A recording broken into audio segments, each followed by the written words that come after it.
Bienvenidos a los coloquios de iSanidad. Yo soy Luis de Aro y hoy vamos a hacer nuestros coloquios de iSanidad dental. Dentro de unos días vamos a tener unas elecciones generales, acabamos de tener unas elecciones autonómicas y cada vez estamos oyendo más propuestas que hacen los políticos de un color y de otro sobre las cosas que quieren hacer en el sistema sanitario. Pero, sin embargo, parece que se escucha poco a los profesionales, tanto los medios de comunicación como los propios políticos escuchan poco a los profesionales, ¿no? Nosotros tenemos la suerte de contar hoy aquí con tres personas que son tres profesionales de primer nivel que nos van a contar cuál es la situación, qué es lo que ellos piden, qué es lo que le piden los profesionales al sistema para estos próximos años, ¿no? Contamos por un lado con Óscar Castro, que es el presidente del Consejo de Dentistas de España y además es dentista por oposición de la sanidad pública. Muchas gracias por estar aquí con nosotros. También está con nosotros Marcela Bisheimer, que es expresidenta de la Junta Directiva de la Sociedad Española de Láser y Fototerapia en Odontología. Muchas gracias por estar aquí con nosotros. Y contamos también con Antonio Montero, que es el presidente del Colegio Oficial de Odontólogos y Estomatólogos de la Primera Región de Madrid y además es profesor asociado de Odontología de la Universidad Complutense. De verdad que muchas gracias a los tres por estar aquí. Lo primero que quiero preguntaros es cómo es la situación de la odontología en España y cuáles son los principales desafíos. Empezamos por Óscar, por el presidente del Consejo. Bueno, la situación de la odontología en España es francamente curiosa si lo comparamos con nuestros homólogos europeos, que es lo que tenemos más cerca, donde se dan unas circunstancias, donde acude al dentista habitualmente pues el 50% aproximadamente de la población solo y de forma preventiva, o para hacerse tratamientos, pero como digo, de una forma constante, pues hay un 50% de la población que no está desatendida y que por lo tanto pues no acude a esos dentistas. Paradójicamente somos el país de Europa de los que más forman dentistas, aproximadamente unos 1.800 nuevos egresados al año. Es decir, hay una desproporción entre el número de personas que acuden al dentista y el número de dentistas que se forma. Eso trae esa diferencia, ese embudo, provoca pues, que en un momento determinado la aparición de clínicas de particulares, cosa también paradójica que se da en España, donde cualquier particular puede montar una clínica por ese exceso de profesionales que hay, o al no encontrar trabajo porque se encuentra con una situación de desempleo o subempleo, acaban emigrando y acaban yéndose fuera de España, donde son de lo más considerados porque los dentistas españoles tienen una magnífica formación. Ese es el panorama que nos encontramos ahora mismo. Marcela, ¿estás de acuerdo con él? ¿Cuáles son los desafíos que nos encontramos? Totalmente de acuerdo, es decir, estamos hablando de que tenemos que dar una prestación de servicio que sea factible para toda la población. Y entonces estamos viendo estas limitaciones a nivel de odontología privada, a nivel de odontología sanitaria, en la que estamos teniendo esa gran cantidad de odontólogos que se van licenciando año a año y que la sanidad pública en este momento no está captando dentro de la cartera de servicios de sanidad nacional. Dentro de los hospitales, la posibilidad de dar algún tipo de programa para los pacientes vulnerables, gente que no tiene capacidad de ponerse un par de prótesis y masticar y estar en condiciones con servicios que son primarios. Entonces realmente el reclamo es este, ¿no? El que pueda llegar este servicio a toda la población. Antonio, ¿estás de acuerdo? Pues yo no puedo estar más de acuerdo con Óscar y con Marcela, efectivamente. Y yo creo que uno de los desafíos que tiene la profesión en el futuro es el conseguir que vuelva un poco a adquirir la importancia que tiene a nivel sanitario, que por desgracia se ha perdido por tanta publicidad y y tanta, entre comillas, exceso de mercantilización que tiene nuestra profesión, ¿no? En donde muchas veces los pacientes lo ven como un tema más cosmético que como un tema sanitario, cuando se está viendo que en realidad la patología oral puede tener implicaciones sistémicas muy importantes, y yo creo que eso somos los dentistas los primeros que tenemos que intentar concienciar a la población de esa importancia. Yo creo que ese es el reto. En España, por desgracia, no hay más que asomarse a clínicas dentales que no sabes si estás entrando en una peluquería o estás entrando en un centro sanitario. Yo creo que eso hay que controlarlo, lo hablaremos, me imagino, del tema publicitario, del tema de la mercantilización y demás, pero yo creo que eso es básico. El 23 de julio, como hemos dicho, tenemos elecciones generales. ¿Qué le pediríais los tres en materia de salud bucodental al nuevo gobierno? Empezamos ahora por Marcela. Yo creo tener la atención en que los odontólogos somos profesionales que en la atención con el paciente podemos detectar muchas enfermedades de manera precoz.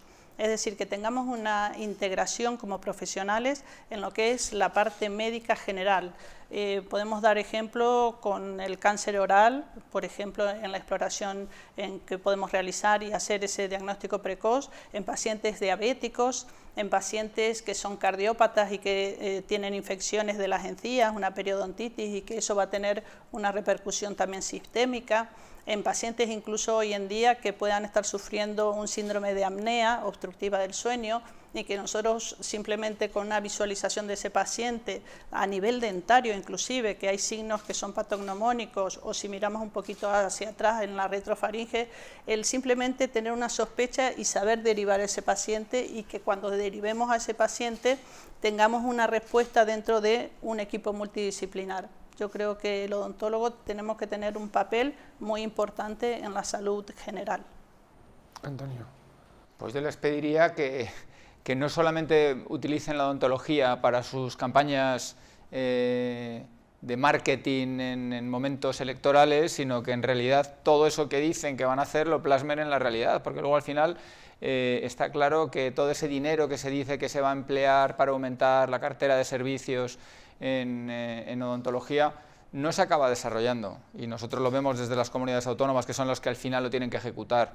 Entonces, yo lo que pido es que le den más importancia dentro de lo que es el sistema de salud. El sistema de salud español es magnífico, pero tiene un pequeño déficit, que es el sistema sanitario a nivel odontológico. Yo creo que eso, de alguna manera, tiene que cambiar. Un país moderno, un país como España, puntero a nivel europeo, y a nivel odontológico es puntero a nivel mundial, pues tiene que participar un poco de esos medios económicos que en todas las elecciones, todos los partidos políticos, sin exclusión, dicen que van a dotar a la odontología. Bien, pues yo continúo y estoy totalmente de acuerdo con lo que dicen, pero hay un hecho, que la salud es un derecho, pero la sanidad no es gratis. Y en época electoral todos los partidos políticos se llenan la boca de la salud bucodental para todos. Y eso cuesta muchísimo dinero, que sale a través de los impuestos. Los partidos políticos lo primero que tienen que saber es hasta dónde llegan. En su momento se destinaron más de 40 millones de euros de los fondos especiales europeos para la ampliación de la cartera de servicios. Solo se ha utilizado un año hasta ahora, y solo hay 7 comunidades autónomas donde esa ampliación de la cartera de servicios, que son embarazadas, niños, pacientes oncológicos y personas con discapacidad, son a los que se llegan, como digo, en 7 comunidades autónomas. Por lo tanto, algo está pasando. Mucha promesa, pero poco hecho, y al final los que lo sufrimos somos los profesionales. En el año 2019, según las cifras del Ministerio de Sanidad, somos 960 dentistas públicos para toda España, para 47 millones de habitantes. O sea que las cifras cantan, y menos prometer y más hacer, está claro. Claro, de hecho, hace un año se aprobó el Plan de Salud Bucodental, que estaba dotado con 44 millones de euros y estaba destinado a 4 colectivos vulnerables. ¿Es suficiente este plan? ¿Qué valoración hacéis? ¿Os gusta? ¿Hay que retocarlo? ¿No es suficiente? ¿Está bien? ¿Es un primer paso? ¿Qué me decís, Antonio?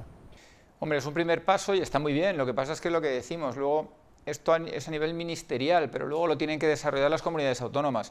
Hay comunidades autónomas, como dice Óscar, que ya lo han puesto en funcionamiento, y otras comunidades autónomas que se lo están pensando y están viendo a ver en qué forma pueden utilizar esa dotación. es un problema, porque luego justo cuando tienen que desarrollarlo resulta que hay un proceso electoral, con lo cual el consejero de turno va a cambiar y no se atreve a dar el paso. Nosotros a nivel de Madrid pues estamos haciendo una negociación para hacer un convenio en el que se trate a pacientes mayores de 80 años, pero todavía estamos en esa fase. El tema burocrático a nivel político, sobre todo para la gente que somos de ciencia, que estamos acostumbrados a intentar ejecutar las cosas de la forma más rápida posible, se hace tediosa y cuando te quieres dar cuenta ha pasado un año y todavía estás en negociaciones para hacer un convenio. Entonces lo que pido es que, ya que tienen la dotación, no la empleen en otras cosas, sino que la empleen en lo que realmente es necesario, que es en esto. Marcela. Bueno, yo estoy totalmente de acuerdo con lo que se está diciendo. Que se hagan más realidad las promesas que están haciendo, especialmente en campañas electorales. Si esos colectivos vulnerables, esos 4 colectivos que hablas antes, Luis, les toca 44 millones de euros aproximadamente, estamos hablando de unos 17 millones de personas aproximadamente. Volvemos otra vez a la aritmética y son menos de 6 euros por paciente año. Yo lo que le pido a los políticos y a los que nos gobiernen es que apliquen la ley de cohesión del sistema sanitario, que todos los españoles tenemos que ser iguales independientemente de la comunidad autónoma en donde nazcas, y lo que decimos siempre, no solo las enfermedades bucodentales tienen un condicionante que es el código genético, sino que el código postal nunca influye a la hora de tener una salud bucodental adecuada. Necesitamos aumentar las prestaciones de salud oral de la cartera de servicios del Sistema Nacional de Salud. Hay otra pregunta que es inmediata, que es si hay suficientes dentistas en la sanidad pública, que me gustaría que lo dijeseis tal como lo pensáis, ¿no? 960. En el año 2019 son los datos del Ministerio de Sanidad. O sea que prácticamente... Yo te puedo decir los datos de Madrid. En Madrid hay 150 dentistas de la sanidad pública y unos 7.500 privados, para que veas la desproporción que existe. Es imposible que los dentistas de la sanidad pública absorban un aumento de la cartera de servicios. Eso es totalmente imposible. Entonces la única forma es por vía de convenios, en donde los pacientes sean derivados a clínicas privadas que hayan firmado un convenio y luego sea la sanidad, el sistema sanitario, el que abone esos tratamientos con unos precios tasados, igual que se está haciendo, por ejemplo, en Madrid, a nivel del PADI, del convenio que tenemos de atención a niños, que está funcionando desde el 2017 de una manera magnífica. Es la única forma, porque los dentistas que hay hoy por hoy en la sanidad pública no pueden absorber ese tipo de tratamientos. La única forma sería ampliarlos por más de 10, y eso hoy por hoy es complicado. Bueno, no solamente eso, sino que además me imagino que la lista de espera tiene que ser... terrible. O sea, estamos hablando de pozo sin fondo. 47 millones de potenciales pacientes, porque además cuando estamos hablando de que además los más desfavorecidos son los que más demandan cuando tienen los servicios a través de la sanidad pública o de un sistema mixto que se hace cargo el Estado, y verdaderamente es inasumible a no ser que se amplíe o la dotación de dentistas, es decir, que se contraten pues más de 10 veces los que estamos ahora mismo para poderlo atender. ¿Es una cuestión solamente de recursos humanos, de capítulo 1, o también es una cuestión de cartera de servicios? Hombre, la cartera de servicios es que hasta dónde puedes llegar. La implantología puede estar la endodoncia para todos, puede estar la prótesis para todos. Hay que poner límites, o sea, esto sale de los presupuestos, y los presupuestos, pues, pensando y haciendo una estimación muy somera, haría falta más de 8.000 millones de euros para ampliar la cartera de servicios total para todos los ciudadanos, o sea, el equivalente al presupuesto de todo el año del propio Ministerio de Sanidad. O sea, que es una cosa verdaderamente inviable si dimana de los impuestos de los ciudadanos directamente. En ningún país europeo eso se da. Hay sistemas mixtos, y los sistemas fiscales y sanitarios están montados de otra forma totalmente diferente a como lo tenemos aquí en España. Uno de los temas que a mí me resulta también muy importante es el tema de la prevención. ¿Qué beneficios ofrece la prevención en salud bucodental, sobre todo desde etapas tempranas, ¿no? Es lo que comentaba anteriormente, es decir, Nosotros en la consulta dental tenemos una afluencia de pacientes en las que periódicamente le estamos revisando, le estamos viendo y que somos personas profesionales que podemos hacer ese diagnóstico precoz de enfermedades que van a ir evolucionando y que evidentemente luego llevarán no solamente tratamientos, sino costos de medicaciones, de seguimiento del paciente, de intervenciones probablemente. Entonces, la prevención, evidentemente, nosotros trabajamos de una manera en la que el paciente, en cuanto entra en la consulta, le podemos tratar, le podemos prevenir, podemos ver, podemos remitir a ese paciente. La prevención es muy, muy importante. Yo creo que además, aparte de lo que dice Marcela, que por supuesto la prevención es fundamental en niños, porque si conseguimos hacer prevención en niños, haremos adultos sanos. Y hacer adultos sanos condiciona muchísimos aspectos. De hecho, se habla incluso de que va a cambiar la odontología. Ahora se habla mucho de implantes, pero los implantes es llegar a reconocer que se ha producido una catástrofe en un paciente. Cuando llegas a necesitar implantes es que has perdido tus piezas dentales. Lo que hay que intentar es no perder tus piezas dentales. Entonces, si conseguimos crear niños que estén concienciados en que tienen que mantener su salud oral, pues llegará un momento en el que la odontología tendrá que cambiar y a lo mejor se va a virar más en aspectos más de estética, en aspectos preventivos, en aspectos mínimamente invasivos, que es hacia donde va toda la sanidad, gracias a Dios. Entonces, creemos que la única forma es atajarlo a nivel de los niños. Entonces, todas estas campañas que están haciendo a nivel infantil, de revisiones, de fluorización, de ver si tienen caries, es fundamental. Lo que no se puede es abandonar a la gente y llegar a la situación de, es que me tengo que arreglar la boca. No, la boca no hay que arreglarla, la boca hay que mantenerla. Cuando llegas a tener que arreglarte la boca, es que has hecho algo mal durante muchos años.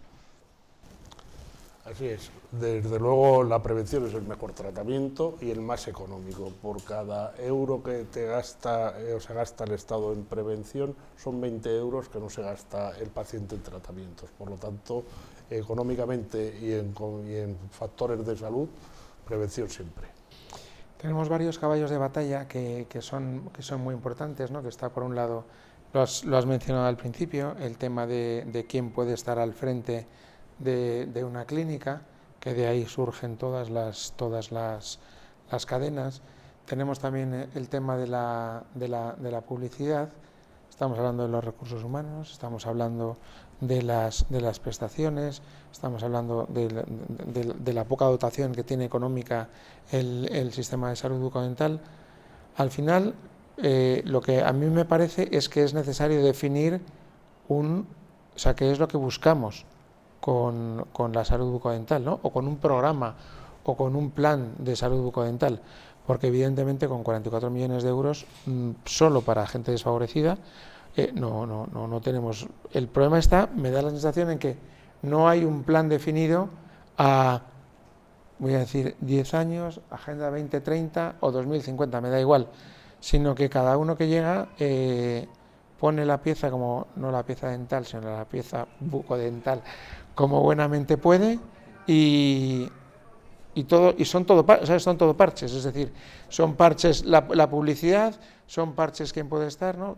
Corregirme si me equivoco, por favor, si el problema es este, ¿no? Normalmente cuando tus interlocutores son los políticos, los profesionales lo que percibimos es la falta de información y de conocimiento sobre la salud bucodental.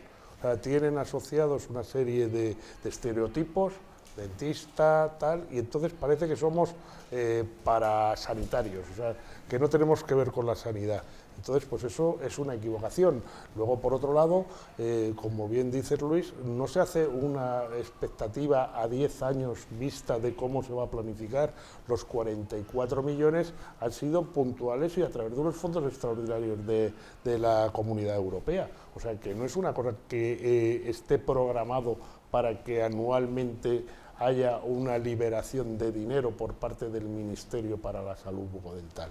O sea que la falta de previsión afecta a los profesionales y afecta a los pacientes. Y luego, por otro lado, entrar en el tema de cadena. Nosotros los profesionales no entramos en modelos de negocio, no podemos, o sea, pero sí decimos que eso hay que legislarlo. O sea, por ejemplo, una ley de sociedades profesionales donde los profesionales participen activamente en la gestión de las clínicas, lo mismo que en un hospital puede ser de quien sea, pero luego la gestión de la sanidad del hospital la gestionan los propios profesionales del hospital. Pues nosotros decimos lo mismo, no se pueden montar clínicas para que sea un negocio y que cuando la cosa va mal se pegue el persianazo y se deja a la gente sin salud, sin dientes y sin dinero. Y los casos los tenemos en iDental, en Dentis, en Vitaldent, en todas las clínicas estas que de una forma u otra han fracasado sus modelos y al final lo que se han quedado ha sido los pacientes y además que como siempre los más vulnerables han sido los que siempre han salido perdiendo en estas cosas. Y por más que insistimos a nuestros gobernantes, a los que de verdad tienen que gestionar y cuidar esas cosas, por más que les insistimos, siempre hacen caso omiso, a pesar de que les avisamos de que pasó, está pasando y volverá a pasar, ¿eh? O sea que eso es una cosa que esto todavía no se ha pasado, no se ha parado y que tendremos más escándalos en esto, que al final nos salpica a todos y nosotros después de todo somos profesionales, no tenemos nada que ver con esto. Y las consecuencias que trae inclusive todo ese tipo de cadena en lo que es la comercialización y la imagen, perdiendo la profesionalidad de lo que hacemos, de la odontología, porque esa mercantilización que se puede plasmar al público, a la necesidad que tienen, haciendo una publicidad engañosa, una publicidad a que le ponen una competencia de costo en la oferta y la demanda y que el paciente luego tenga la tendencia a ir preguntando el precio de un servicio que es un servicio médico. Entonces, lo importante es quién lo va a realizar, si esa persona tiene una especialidad, si tiene una capacitación y no el precio en sí. Es decir, no podemos... Perdona, y si utilizan los materiales adecuados. Por supuesto. Eso también. Recuerdo que en iDental eran implantes de Brasil con un coste de $12 por implante, que como comprenderás difiere mucho de los materiales que normalmente se utilizan dentro de la Comunidad Europea. Yo lo que me refiero es que me parece que no hay un proyecto de salud bucodental, ¿no? Porque esto es un problema, ¿por qué? Pues como no hay proyecto, pues yo me cuelo por donde... Correcto. Como el agua, me cuelo por cualquier lado, ¿no? Y el tema, perdona que te interrumpa, el tema además de los 44 millones es que es el chocolate del loro, porque ten en cuenta que incluso si se aplicara a los pacientes más necesitados, que es en teoría el objetivo, ¿no? El llegar a los estratos sociales más desfavorecidos, está demostrado, además el Consejo hizo un informe magnífico en ese aspecto, que precisamente esos estratos son los que acumulan la mayor cantidad de patología, con lo cual no es lo mismo una persona de un nivel socioeconómico alto que a lo mejor tiene que hacerse un pequeño tratamiento al año o nada, o simplemente una profilaxis, que un paciente de estos que ha abandonado mucho su salud bucodental y que ha ido acumulando mucha patología, con lo cual esos 44 millones repartidos en todas las comunidades autónomas no van a ser suficientes ni para empezar. O sea, entonces, es el problema, que los políticos luego llegan y cuando tienen que ejecutarlo dicen, ¿y ahora esto cómo lo empleamos? Y buscan soluciones que les den muy buena publicidad y que llamen mucho la atención, pero en realidad, ¿eso es eficaz a largo plazo a nivel de salud bucodental? Es complicado. Otro de los caballos de batalla que tenéis, que son trabajáis mucho en ello, son las especialidades odontológicas. De hecho, es una de las grandes reivindicaciones del sector. ¿Pueden convertirse en una realidad a corto o a medio plazo? ¿Qué supondría para la aprobación de las especialidades para todo el sector? ¿Contesto yo? Bien, pues las especialidades, hay que tener en cuenta que España es el único país de Europa que no tiene especialidades. Por lo tanto, ya vamos tarde en este tema. La proclamación de la ley de especialidades, donde principalmente se hizo ad hoc para médicos y farmacéuticos y biólogos, y entonces pues eso dio lugar a que nosotros pudiéramos entrar ahí con una serie de condiciones donde no tenemos ni una Comisión Nacional de Especialidades, ni tenemos absolutamente nada pergeñado, ni nada estructurado, pero lo que sí hizo que por primera vez nos juntáramos sociedades científicas, conferencia de decanos de odontología y la profesión a través del consejo y los colegios, y que fuéramos todos a una por conseguir las especialidades, porque es una cosa lógica. O sea, no puede venir un dentista alemán, francés, portugués a España y titularse como especialista. y mejora la calidad asistencial de sus pacientes. Y en cambio en España, al final los dentistas consiguen especialidad, entre comillas, tienen una formación específica o exclusiva en determinadas cosas, puede ser cirugía bucal, puede ser ortodoncia, es lo que sea, pero no son especialistas. Y entonces, pues, por lo tanto, estamos luchando por eso y lo vemos a medio plazo, pero sobre todo lo que vemos es la voluntad política de quererlo hacer. O sea, eso que es sobre el papel parece sencillo, los políticos se echan a temblar en el momento que te pones a hablarles de las especialidades. Y vosotros dos, desde la parte de sociedad científica y de la parte de la formación, ¿no? ¿Qué importancia tendrían las especialidades? Y justamente el poder dar un servicio que quien lo está recibiendo tenga la certificación de que ese profesional tiene una capacitación adecuada en la especialidad que le está tratando. Porque si no nos encontramos con profesionales que son especialistas y realmente están tocando muchos palos, como quien diría, pero no están ejerciendo una especialidad con unas horas lectivas adecuadas, con una formación adecuada y con un tratamiento adecuado para ese paciente. Porque luego pasa lo que pasa, es que ese presunto especialista, las cosas se le complican y a ese paciente, más que darle una solución, le está generando otro tipo de problemas. Entonces eso es súper importante. Yo estoy totalmente de acuerdo. En realidad en España las especialidades existen de facto, porque es que hay compañeros que tienen una dedicación exclusiva a una especialidad, que han adquirido una formación o en España o en el extranjero y que son especialistas, lo queramos reconocer o no, aunque no esté oficializado. Y a nivel mundial son reconocidos, o sea, no solamente en España. El problema es que, como decía Marcela, no hay una formación acreditada en donde diga, yo si me formo aquí como, entre comillas, especialista en tal materia, pues voy a adquirir la competencia. Porque hay mucha variedad y, como en otras cosas, también se ha mercantilizado. Entonces es un negocio el formar. Como hay tanto dentista que sale todos los años, tienen necesidad de formación. Entonces hay sitios extraordinarios donde tienen una formación que probablemente sea mejor que en otros sitios del mundo, y otros en donde, bueno, pues se hace una formación de aquella manera, pero sí se les cobra como si fuera una formación buena. Y luego hay un agravio comparativo importante. Si un dentista especializado, entre comillas, por ejemplo en ortodoncia, con dedicación exclusiva a ortodoncia, que a nivel europeo tiene la misma competencia que pudiera tener cualquier otro dentista europeo, llega por ejemplo a Inglaterra, ahí no le van a reconocer que él es un ortodoncista. Y si trabaja, por ejemplo, el sistema británico de salud, no va a tener el sueldo de un especialista, porque no lo es, no tiene la formación oficial de esa especialidad. Entonces, yo creo que al final las especialidades van a llegar sí o sí, y van a llegar impuestas por Europa, porque es que es absurdo que en España no haya especialidades.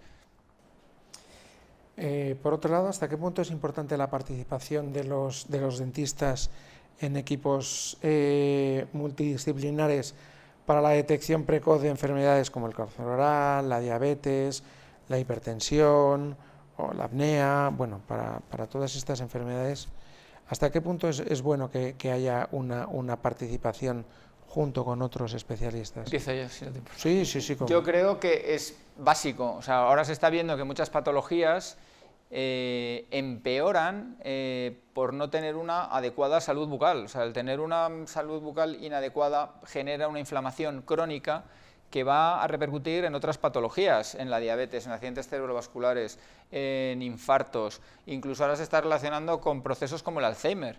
Entonces, la base es tener una buena salud oral. Entonces, en cualquier equipo médico que no consideren con la importancia que tiene las patologías bucales, empiezan mal. Yo, por desgracia, veo a muchos pacientes donde les van a hacer unas cirugías cardíacas importantísimas y nadie les ha dicho que abran la boca a ver cómo tiene la boca, si la tiene llena de focos de infección, cuando eso puede producir complicaciones severas, y todos lo sabemos. Entonces, yo creo que probablemente sea un problema nuestro, que lo que decía Óscar, nos ven un poco como por encima del hombro a los odontólogos, no nos ven con la importancia que tenemos como sanitarios, igual que tiene importancia cualquier otro tipo de especialidad médica. Ten en cuenta que la odontología no es más que una especialidad médica, y en el fondo deberíamos de, probablemente por culpa nuestra, en vez de estar pensando en si hacemos publicidad de que hacemos implantes a tal precio, sino la importancia que tiene a nivel de sistémico. Marcela. Sí, yo que soy una convencida y trato de divulgarlo de esa manera, de que el odontólogo forma parte de lo que es la salud general del paciente, y eso es así al 100%, sí o sí, porque como bien dice el doctor Montero, es decir, ese paciente que va a ser intervenido, ya sea de corazón, de cualquier otra intervención en su organismo, la boca es un sitio en donde podemos tener un montón de bacterias, procesos infecciosos, y que debemos prestar atención, porque no es que la bacteria que puede de alguna manera llegar a otros órganos, sino todo ese proceso metabólico inflamatorio que va a desencadenar algún tipo de complicación o efecto secundario en ese paciente. Ejemplo, los pacientes cardiológicos que van a ser intervenidos, si tienen un proceso infeccioso en la boca, evidentemente esos pacientes van a tener un riesgo muchísimo mayor de padecer también complicaciones postquirúrgicas, y nosotros no recibimos desde su cardiólogo a ese paciente para hacer la revisión. El paciente que hablábamos hoy de cáncer oral, nosotros podemos hacer prevención, ayudar al sistema perfectamente, pero también deberíamos de prestar ese servicio a los pacientes oncológicos, en los cuales en el momento que va a ser previo a un tratamiento de quimioterapia o radioterapia, nosotros debemos de preparar esa boca para recibir ese tipo de tratamiento. El paciente que se trata de cáncer, que tiene una mucositis, que tiene una inflamación, que tiene un disconfort total para poder alimentarse, nosotros como odontólogos tenemos las herramientas y las formas de poderle tratar, con una terapia láser de baja potencia, con herramientas para lo que estamos capacitados. Y ese mismo paciente, si lamentablemente ha evolucionado y ya está en una fase muy avanzada de oncología, ese paciente que tiene una osteonecrosis o que tiene otras complicaciones de úlceras bucales, somos capaces también de acompañar, asistir y ayudar a ese paciente. Entonces, el que nos tengan en cuenta en todas estas patologías que son sistémicas y que son del día a día, nosotros somos, como bien decimos, parte sanitaria muy importante en la medicina general.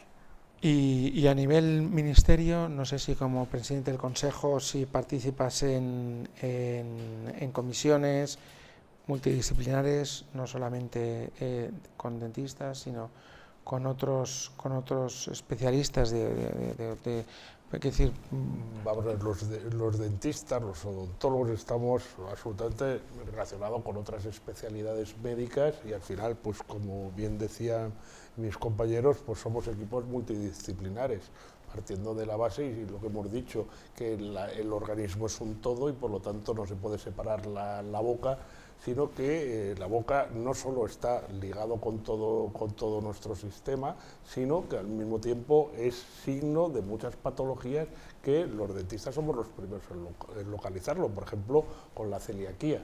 Las manifestaciones orales de la celiaquía pueden abrirnos los ojos a la hora de que haya una mala absorción, una intolerancia, y por lo tanto enviarlo.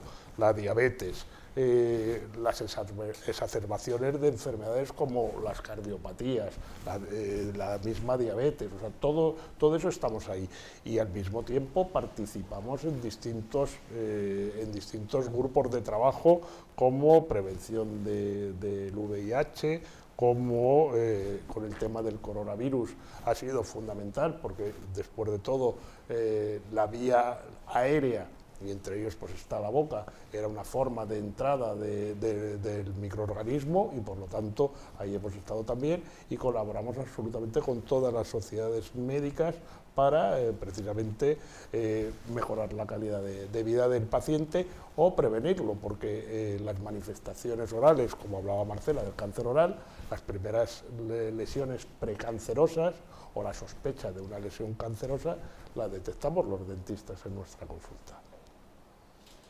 Muy bien, pues yo creo que hemos dado un repaso importante a todos los temas, ¿no? A los que son más importantes, los que son de más recorrido, los que son más cercanos también, ¿no? Y bueno, yo os animo a seguir expresando estas necesidades, porque desde luego es muy impactante lo de los 950 dentistas. 960 2019, son cifras del 2019. Para toda la sanidad pública, que si empezamos a hacer divisiones y dividimos entre 18 sistemas, contando también la parte, ¿cómo se llama?, de las cárceles, ¿no? Pues es que tocamos a poco, ¿no? Muy poco. Tocamos a poco. Así que nada, muchas gracias a los tres por estar aquí con nosotros, por haber venido, y nos vemos en www.isanidad.com. Gracias.